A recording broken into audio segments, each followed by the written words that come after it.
chez nous tout est impeccable et nous sommes ravis de vous retrouver pour une nouvelle recette. Aujourd'hui, nous allons préparer un ragoût aux abricots secs et à la sauge. Alors, j'ai pris une viande de porc, mais évidemment, vous pouvez tout à fait préparer cette recette avec d'autres viandes si vous le souhaitez. Voilà, donc j'ai coupé c'était un rôti en fait, c'était un rôti de cou. Donc je l'ai coupé en morceaux, je l'ai coupé en ragoût. C'est évidemment quelque chose que vous pouvez demander à votre boucher de faire, il n'y a aucun problème. Il le fera vraiment volontiers pour vous. Voilà, j'ai fait revenir gentiment mes morceaux dans un petit peu d'huile. Pas trop, parce que de toute façon la viande de porc contient suffisamment de gras, donc c'est pas la peine non plus d'en rajouter trop. Voilà, et puis là j'ai baissé le feu.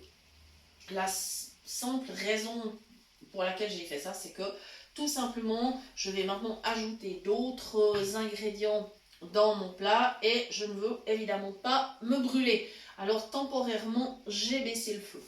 Voilà, donc maintenant, je vais préparer mes petits abricots secs. Donc là, pour vous dire, c'est un plat pour 4 personnes. Je vous donne tous les ingrédients d'ailleurs, ce serait une bonne idée quand même.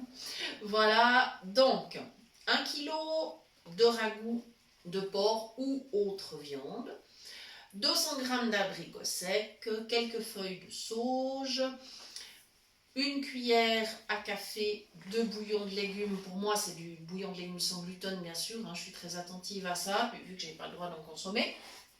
Voilà. Ensuite, du poivre, bien évidemment. Et il faudra du vin blanc pour déglacer, pour pouvoir faire une bonne sauce. Voilà. Donc maintenant, ma viande a fini de rissoler. J'ai baissé le feu, comme ça je ne prends pas de risque. Et maintenant, je m'attaque aux petits abricots. Voilà, je vais d'ailleurs les emmener vers moi parce que ce sera beaucoup plus facile plutôt que de les laisser sur la table. Voilà. Alors, je crois en fait, ils sont pas très grands. Je vais directement les mettre comme ça entiers. C'est pas la peine que je les découpe. Voilà.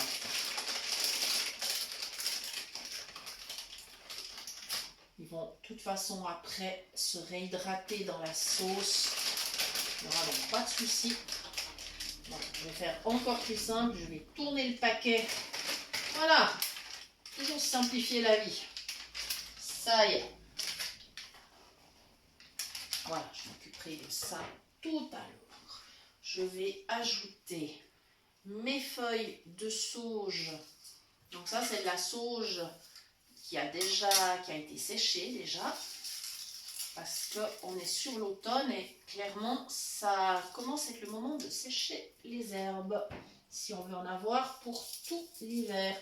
Voilà, donc je suis en train de d'émietter mes petites feuilles comme ça.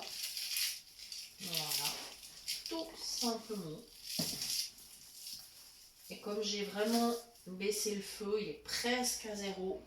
J'ai pas du tout de risque de me brûler. J'ai pris bien sûr une grande marmite, ce qui fait que j'ai pas eu de peine à la positionner sur la plaque de cuisson. Voilà, je crois que j'ai pris toute la sauge.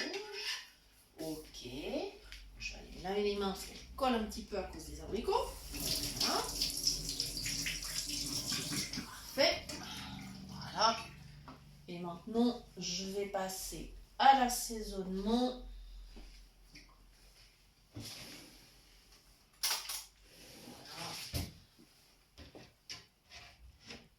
Alors, mon bouillon.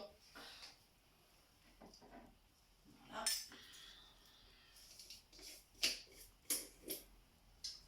Comme ça. Ouais, j'ai quand même 1 kg de viande. Je vais en mettre 2 cuillères à café. C'est quand même mieux, sinon ça n'aura pas forcément assez de goût. Donc, hop. Après, si vous n'aimez pas utiliser le bouillon, vous préférez utiliser du sel, eh bien, il n'y a pas de souci. Vous pouvez tout à fait. Voilà. Je mets le bouillon maintenant parce que ça va être beaucoup plus facile quand je vais ajouter le vin blanc. Ça va déglacer la sauce et du coup, mon bouillon va bien se mélanger avec les autres ingrédients. Donc voilà, il ne restera pas en morceaux. Si vous utilisez des bouillons cubes, il faudrait entre 1 et 2 bouillons cubes. Ça dépend si vous aimez bien relever ou pas. Et puis de la taille du bouillon cube aussi. Voilà. Alors ça c'est mon poivre. Hein. Ce que vous entendez là, c'est mes petites baies de poivre. Je pense que ceux qui nous suivent depuis un petit moment savent que je cuisine beaucoup avec des baies de poivre. Je trouve ça vraiment super top. Voilà, je vais en mettre suffisamment. Alors là aussi, attention, si vous avez l'estomac un peu fragile, soyez prudent. Voilà, ça va être parfait. Et maintenant, je vais attraper ma bouteille de vin blanc. J'ai pris un vin blanc sec. Hein. Voilà, parce que j'ai déjà les abricots qui apportent quand même une note bien sucrée. Donc mon vin blanc, c'est un vin blanc sec. Voilà. À l'oreille. Hein. Voilà. Comme ça. Et je vais maintenant remonter gentiment la chaleur pour pouvoir justement bien incorporer tous mes ingrédients. Voilà.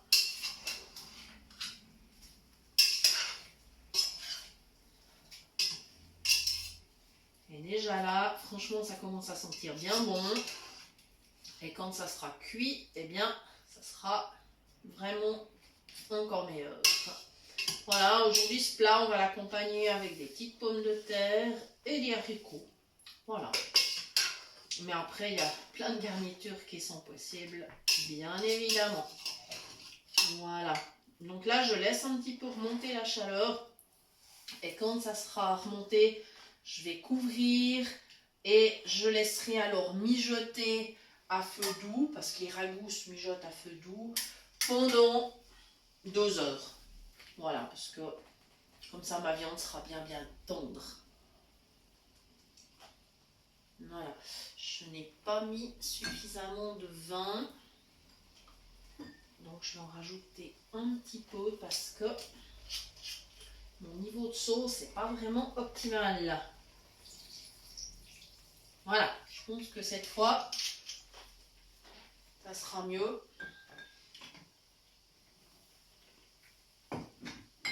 Voilà.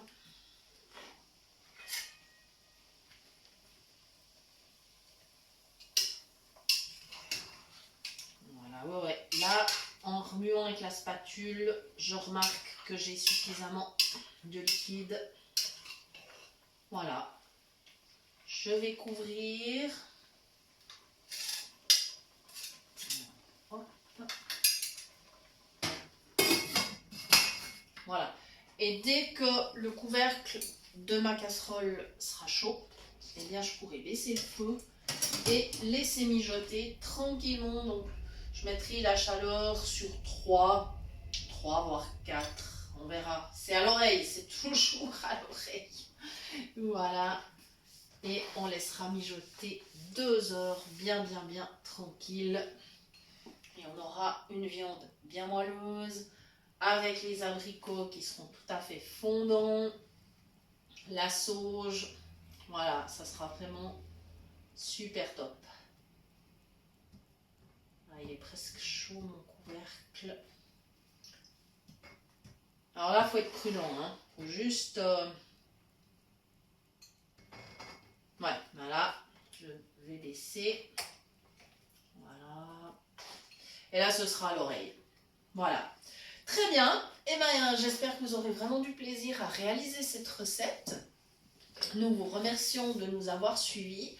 Et nous vous disons à très bientôt pour de nouvelles idées cuisine. Nous vous rappelons que vous pouvez toujours nous écrire à l'adresse suivante cuisinepratique@mail.ch et nous nous ferons un plaisir de vous répondre. À très bientôt, merci.